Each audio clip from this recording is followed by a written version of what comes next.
Welcome, everyone, to another edition of Stepping Up to the Plate. So glad you could join us. I'm your host, Michael Vega. So much to discuss here with the Patriots atop the AFC East. Who would have thunk it?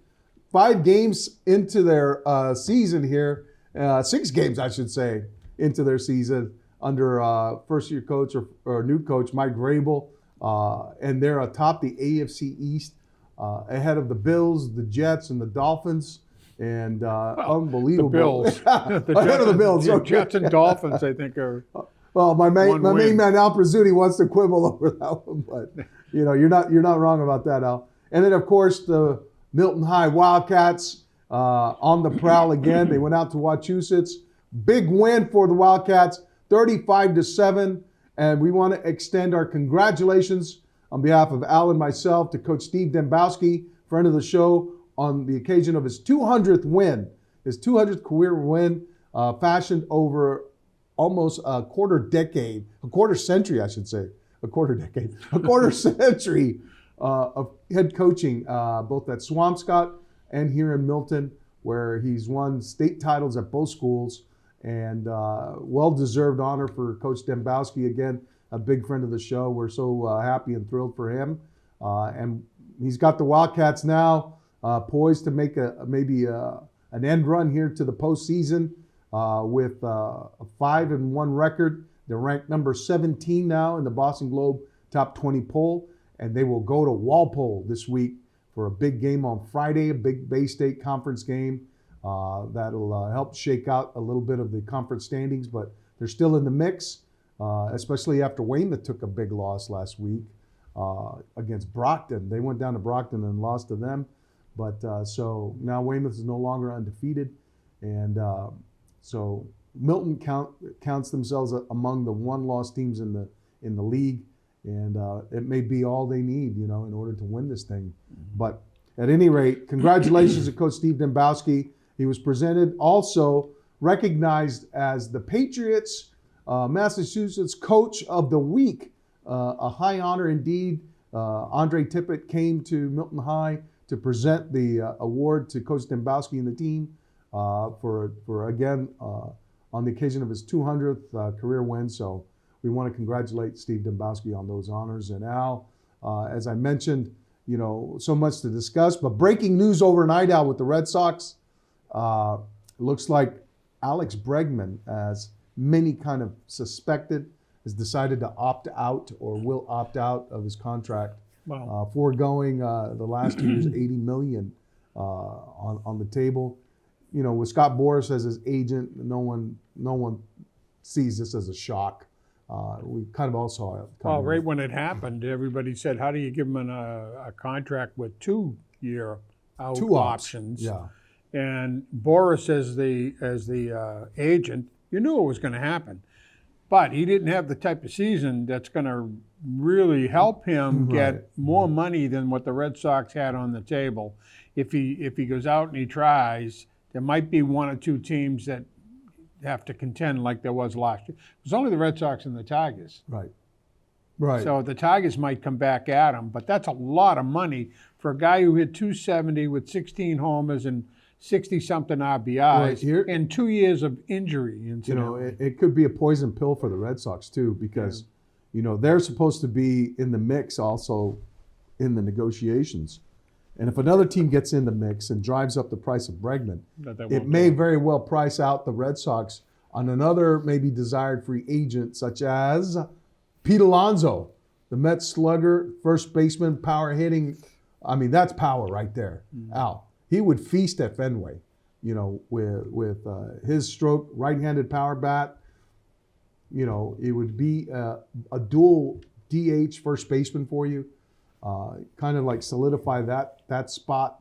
But I'm concerned that if the Tigers get in the mix and they have designs on Pete Alonso, that they may drive up the price of Bregman just to make it tough on the Red Sox. Yeah. I mean, the problem for the Red Sox is they've got a plethora of good outfielders. I'm not saying great outfielders, but good outfielders. And one of them is going to have, with Anthony coming back, one of those 3 other, Duran, Cedeno, Raphael, and Abreu are going to go. Right. The Red Sox need pitching, and I would not pay Bregman anything more than what they offered him. Well, what If if they he wants- sweetened it a little bit, Al? No, I wouldn't do it. I don't think he's worth it. He's 31 years old or 32. He had 2 years of trouble And he with his spent legs spent time on the IL. twice. Yeah. And I think that he might be, I hate to say it, not over with the term over the hill. He might be right On the here. downside of his career. Yeah, he's on the ninth hole. He's starting on the down slope. He's on the outward He's bound. on the back nine now, and you better hope there's some Is par he on the fives homeward in or there. outward bound here? Yeah, it might trying have to all make the par turn. threes in the back nine, so he could be in trouble. No, I think what the Sox will do, what they have to do, is get a pitcher. And I think Cedeno Raphael's name keeps coming up in the hot stove league. So does Jared Duran. Abreu seems to be a sticker. They're not going to do anything with him. Yeah. They're going to need somebody at first base if Casas isn't what they think he is. I don't think he's going to Campbell only played a few games at second base. first base. They put him at first base He's not a at the first Red baseman. Sox. That guy's So- not a first baseman. I think if you look at this, if the Red Sox, what really showed at the end of the season when they got in against the Yankees was they had Crochet. Right. And then, you had Bello, who was an up and down pitcher. You don't know what you're going to get with Connolly him. early. And you had Giolito, who was out. I don't know. And then if, early- his elbow gives me cause for concern. Yeah, so, they need to get a 2. Yeah. If they don't get a 2, they ain't going anywhere in the playoffs. And you got They Peyton might win, Tolley, who but- came in and energized the masses. I Yeah, think you that got he's a guy Houck. that's going to maybe help in the bullpen. Houck might never pitch again. I mean, everybody's talking again in this hot stove league stuff about the third baseman kid, the kid that you said would take over. Marcelo Mayer could have problems with his wrist. I mean, a lot of question marks for the Red Sox. They only won 89 games? Yeah. They weren't, up in the high 90s. But they did make the playoffs. They, had to fight and claw their way to get Crochet into the playoffs. won the playoffs Correct. for them. Yeah. Oh, absolutely. Let's be honest about it. I mean, the other kid, Ferris Bueller, is pitching for who? Philly? Philly. Yeah. So, anyways, They didn't go anywhere. They got swept. if I were the Red Sox, I wouldn't go too far with Bregman in terms of. First of all, they got to sit back and say this guy, if he wants another opt out, I wouldn't do it. No. I would just say see you later. Well, I think, does this opt out cancel out the other one? Well, you don't know. Right. I mean, if the Red Well, Sox that's really another want thing. I him, mean, if that's they the get, problem. if they decide to stick with him, right? If he tests the market and it's not there, and he decides, okay, I'm going to come back. All right, we're going to get you back, but no other opt out. You're going to have to sign for this term. We'll give you 3 years. Mm-hmm. They'll tack on a year. You know? Well, Detroit offered him more years Correct. and more money, and he And decided opt outs to come too. here. And I don't know. That might have I been the thing that Boris said. This gives you an opportunity to get a chance to play at Fenway Park, and your wife likes it there, and all that stuff. And if they don't like it, you can then go to the Tigers. That's probably what the conversation was all about. Yeah. So you know what? The Red Sox are now here. We've got the Patriots, the Bruins, and the Celtics to worry And the about. Patriots, Al, as I mentioned at the top, unbelievable with stringing together 3 consecutive wins. The biggest I thought was at Buffalo. It was I think the coronation of Drake May, as a quarterback, and then he took it to another level at New Orleans in that game. Well, he was better big. passer in the New Orleans game No than doubt. he was in the Buffalo game. Well, he threw 2 bombs. But Al, he was also rolling out in the Yeah, Buffalo game but to the his 2 right and making bombs were unbelievable throws. 50, 60 yards, right to an open receiver, first of all. But I mean, still. To Booty came up big. He made big throws. They made big catches for him. The thing that they need to get going out is the running game. Please. They've got to get that running game going. And right now it's a 2-headed monster where they're going to need 3 or 4 guys to help carry the load. Well, they need to get the line open the holes. There's no holes. There were 3 or 4 plays where Ramondre Stevenson didn't even get off the line. He didn't make one move, and they had him. I kind of fault Josh McDaniels on those failed fourth and goal or goal line attempts because of the formation, Al. Yeah, well, the thing I never understood why if you're gonna show a run and you load up the box, you make it easy for the defense to defend you down there. Yeah, well, right. What you need to do if you're gonna run it again. Run it off of a spread formation. Or a sweep. Yeah, spread formation where you spread their defense out and you create rush lanes, not for just your running back, but for May. Yeah. He's your biggest threat down there. Yeah. He can run it to the pylon and get in. Well, even tackle. I mean, there was a couple of plays where Ramondre Stevenson made a terrific block, incidentally. Yes. That May wouldn't have been able to. Well, it enabled him to throw that deep ball down to Douglas. So all of that, tight ends need a block. They need a catch, and I think with the Patriots now, what you're seeing is they're one-dimensional. But they can win against weaker teams, but they're not going to win. But Al, that's all they got left. They got weak teams. Oh, I know. They got Tennessee. And they got Tennessee, who fired their coach. After they let go of Vrabel. So Vrabel's coming in with his new team, sitting atop the AFC East, looking to win 4 in a row, Al. Yeah. Unbelievable. They can go on a run here, and I think we're looking at a team that can get into the playoffs. The fact that Buffalo lost again to Atlanta was huge. Will indicate that there's something going on in Buffalo that allowed the Patriots to go in Buffalo and win. Well, Sean McDermott seemed to hint that it had something to do with their play calling and their offensive coordinator, Joe Brady, being a little too cute with some plays. Getting away from their big weapon right now is James Cook. They're all pointing fingers at themselves. Even Josh Allen is saying it's me. They do that. But well, that's par for the course. If you're, I mean, at the end of the day, Sunday they could be 5-2. Yeah, that's more wins that they win. And they will get ahead of the Bills because the Bills are. But if they win 9 games, they'll have won more than the last two seasons combined. Yes, Al, unbelievable. So unbelievable. He's done a nice job, and he's Josh McDaniels. You can say what you want. He's done a great job with the receivers because you have Booty, you got Diggs. I mean, you got some guys that can catch the football. Douglas. I'm glad they activated Chisholm. I'd like to see him play more now. But the interesting thing is when you get a kid like Diggs, everybody's covering him. Then it opens up Booty and the tight ends out. Yeah, and the tight ends. If they don't go into max protect, they have more weapons out on the field they can throw out there. But Campbell's done a nice job. He's about on the offensive line. I mean, he missed a block down on goal line that they took a 3-yard loss. But that's the play where I thought, why don't you spread these guys out down on the goal line? You see other teams do it and they score so easily. Yeah. They score easily because they're spreading out the defense, especially with a running quarterback. Right. So. And you force them to, and if you do a play action, someone's going to come open in the end zone. A fade route, a back shoulder throw, it all works. It all works down there with a spread formation. But at any rate, really glad to see them get off to that streak. And Al, I'm excited about the Boston Bruins. Off to a 3-1 start. They took their first loss. No shame in losing to the Lightning.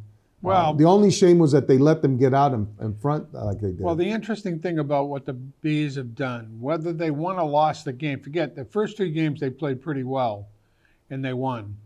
But then they played Tampa, right? And they let them get ahead 3-0 for 1. But I'll tell you what they do that they hadn't done all last year. They check, and they hit. And they came back because they really picked on some of the weaknesses that Tampa had. And they could have won that game. And then Pavel Zacha has played four terrific games. I would submit to you that it is high time now that the Bruins affix the C on David Pasternak's sweater because the performance he had against that Lightning team, when they were empty net, he comes back, makes an unbelievable kick save that kept them in the game. Then the following, he obliterates Kucherov on a check, like you're talking about, to kind of emphasize your point. When you got your captain, your best player, your leader, doing stuff like that, playing 200 feet. He's by far the best player they got. But, it's interesting. Time for them to put that C on his sweater, Al. Would you agree? But what I'm watching with them is, this is an interesting concept.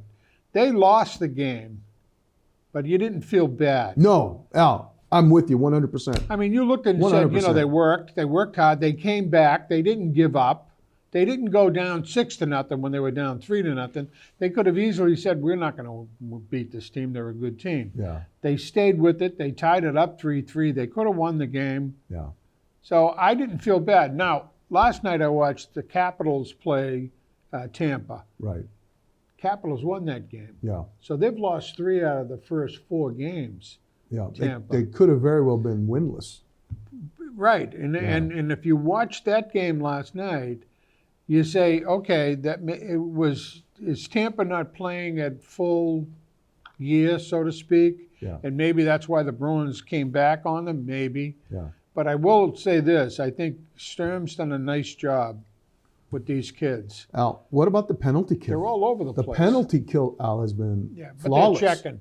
They're back checking, they're forechecking, they're hitting. They're They're not letting easy to play. easy entries into the zone. Not easy to play. No. And you know what? That's what Cam Neely said at the beginning of the season. We all kind of scoffed. We're all skeptical. Okay, we've heard this before. They're not gonna make it easy on other people.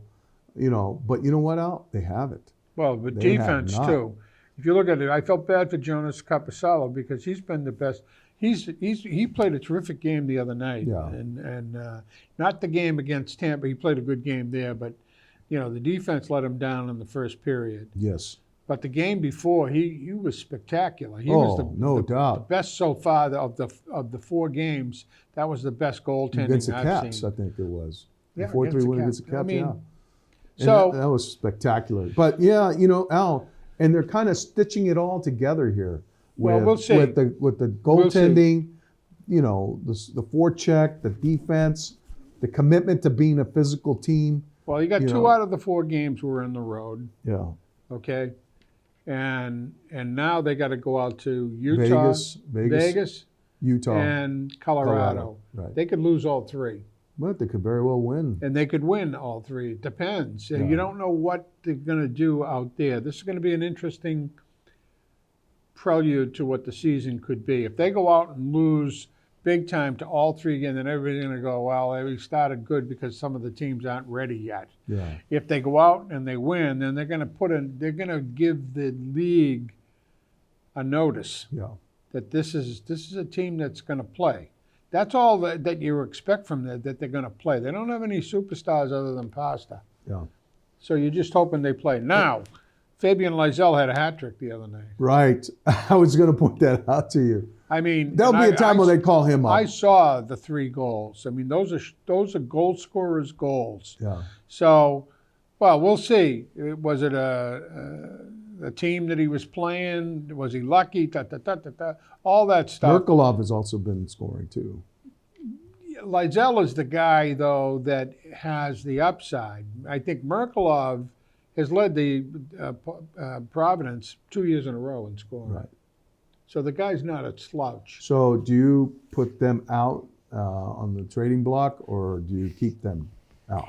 Well, Lysell's the guy that people are going to look at and say, if he doesn't make it to the Bruins throw him out there. Somebody's going to grab him, and the Bruins won't get that much for him because he hasn't played in the NHL. He's only played 11 games in the NHL. The Bruins would have to bring him up for 6, maybe 2 or 3 months and see what he can do. If he scores and he doesn't, the question for him was, did he back check? Is he physical enough? 200-foot player, yeah. You know what? He has to take his example from Pasternak. Well, Pasternak wasn't, and he is now. Yes. So, I mean, he's a bigger kid. Well, I don't think Pasternak needed to be at the beginning of his career because he was surrounded by players that did those things. Yeah, well, All he was asked to do was score, really. Well, I don't know. He had to be a scorer first and foremost. He's a scorer. So is Fabian Lysell. He's not noted for his size and physicality and all that stuff. So the question would be, so neither was Bobby Hull. Neither was, I can go through, Wayne Gretzky. Yeah. Those guys are not physical guys. No. And in some respects, Sidney Crosby hated physicality. But now And look at him. Wow. Probably one of the greatest players that ever played the game. Yeah. So you don't need it in today's game. You needed it 10, 15 years ago because hockey was more physical. Yeah. It's now a speed game. And so I think Lysell fits in. It's got to be speed and physicality. Well, too. I mean, in my opinion, during the season it's speed. During the playoffs it's physicality, which no they doubt. let things go wow. that they don't let go in the season. Yeah. So I don't know. I don't mind watching them now. I minded last year. You almost knew they were going to lose. Yeah. Now you go, gee, you know what? They're buying in. And you know what, Al? That's the common DNA, I think, amongst the new coaches in town. Between Sturm, between Vrabel, and to a certain extent Mazzulla. Now that they all have succeeded in getting their teams to buy into their concepts. Well, see, what I like about what Sturm did here, specifically, and this is what Belichick always did, is when they have a bad first half, Belichick would say, we're going to correct what we did wrong and have a better second half. And that's what they always did. Yeah. And the same thing happened with Sturm. They're losing 3-0 against Tampa. What's he do at the end of the period? He probably says to them, you know, if you don't back check, if you don't hit, if you're not in this position, we're going to go down 6-0. Right. And they came out and they tied the game 3-3. So big second period. Made the adjustment that was required, and I like that. You know what I also like is how they buzz around the net now. Oh yeah, they're all over. They're all over the net, and I mean they put a lot of puck pressure on goalies. Well, I think Milton was a steal. Yes. I mean, Brandon Carlo was a good player, but he was a defenseman who really couldn't score. He couldn't hit. He didn't want to hit, and he was a kind of a defenseman, a good defenseman. But getting a kid like Milton, who's only 21, 22 years old, he's a scorer. Well, he's got a high upside on all angles. He's like I hate to say it because you use Bergeron as an example, but he's like a Bergeron in a way. Not a great goal scorer, but he's going to score goals. He's going to be an assist guy, and he back checks and does all the things that forechecks and whatnot. It's what's needed right now. And as I mentioned, the Celtics also are underway. They're preseason, and Al, I'll tell you something though. I like some of the pieces they put together, but it's glaring that they're going to have a problem rebounding against bigger teams. It's just going to be a fact of life this year. My guess is they're like the 5th or 6th team. If you look at all the whole league, where do they fit? They're not 1 or 2. They're probably in the 4 or 5. And I think that's why Mazzulla has committed to running against teams, trying to get out in front of teams so that rebounding is not the issue. They don't want to possess the ball for too long. They want to score it as quickly as they can. And whether it's with the 3 or it's with the transition game, they have the people to do this. They can get out in front of you. But they don't need a 7'1", 7'2", 7-foot person. They need some rim protection. The Celtics never though. had that. They had Russell, who was only 6'9", 6'10". Right. They had Larry Bird, who couldn't jump, but yet always was boxed. They box out to give him an opportunity to get a rebound. But he seemed to outfox them. Well, on top of it, he was a smart player, but so was Bill Russell. Yeah. I mean, they weren't big enough. Russell against Chamberlain, one was 6'10", the other one was 7'2". Right. So they bring in this guy, Luka Garza, former Iowa player. He hardworking, Al. He is hardworking. Yeah. Offensively, not as polished as, say, Al Horford or as Kristaps Porzingis or even, I think, as Luke Cornett. Those guys played above the rim. I think he struggles to play at the rim sometimes because, but he used his body to box out, to get rebounds. He was crafty, but there were several times he's just struggled to finish on offensive boards when he's going to put them back. And so, but, he's a guy who can make make foul shots, you know. And then the other guy, Chris Boucher, who I think they got from the Raptors. I think he's going to be interesting. He's going to be an interesting ad. Josh Minott is another guy that's going to be an interesting ad. And then this kid, Anthony Simons, that they got from Portland. He's been playing pretty well, actually. A shooter, Al. Straight up shooter. So what you they're got getting here, they need 3 different guys to make up for Tatum, basically. but you just mentioned 4 or 5 guys. Okay, Yeah. so what you're seeing here is a Boston Bruins team playing basketball. A lot of guys you look and say, okay, you don't know them yet. Right. You don't know how good they can be, but Right. yet they look pretty good. And then in preseason, the same thing with all of the names that you mentioned. Some of them look good. I think some of them look better. And here's a caveat about this too, is that you're not going against the frontline starters. No. You know, certainly the Celtics aren't playing their frontline starters. They're playing a lot of these guys who are the rotation guys right now, but they're getting out and beating people. You know, and then of course, you know, the season's going to be starting up soon, and that's when the real bullets start flying. You know, so to speak. Incidentally, next Tuesday, the Panthers are in Boston. And guess who's going to be back for that one? Unbelievable. Are you going to be at that game? I'm trying to get tickets now. That's going to be a hot ticket, Al, to get to the. There'll be. Well, do you think there'll be a Brad Marchand tribute video? And Oh yeah, they'll have it on the. yeah. He'll be standing off to the side. He'll say all the right things. He said, you know, I was always a Bruin. I always wanted to finish my career here. You know, as I saw him taking a twirl with the Stanley Cup at the end of that game, I couldn't help but I heard those famous words that Bob Lobel used to look in the camera and he'd go, "Why can't we get guys like that?" You know, and unbelievable, Al. I mean, it's like, you know. Well, He should still be here. Well, you know. I don't think that. But that fantasy was should have given you know. him. Yeah. Would have given him. I shouldn't say should have, but wouldn't have given him an extended contract that the Panthers did. But Well, the Panthers have valued him, man. Yeah, they but saw what he brought to the table. They have much more. They depth, valued him big time. but they had more depth. Subtract than the Bruins. Brad Marchand and even some of the guys like, you know. I'll tell you this: subtract Marchand from the Panthers, they still win. They still win. You subtract Marchand from the Bruins, they weren't winning with them. They didn't win without them. So there's a big difference wow. here. The Panthers are a better team. I didn't know you were down on Brad Marchand. I wasn't. I love Brad Marchand. Okay, good. I wouldn't have got rid of him if he would have taken a 2-year deal for this money. He wanted an extension. And that's what he was hearing from them. They gave him, 6 years? Yeah. He's 38. Yeah. So if you go, will you boo or you'll say? No, I mean, you'll cheer. I'll always like Brad Marchand. He's a great player. He works hard. Always works hard. All right. So I don't dislike.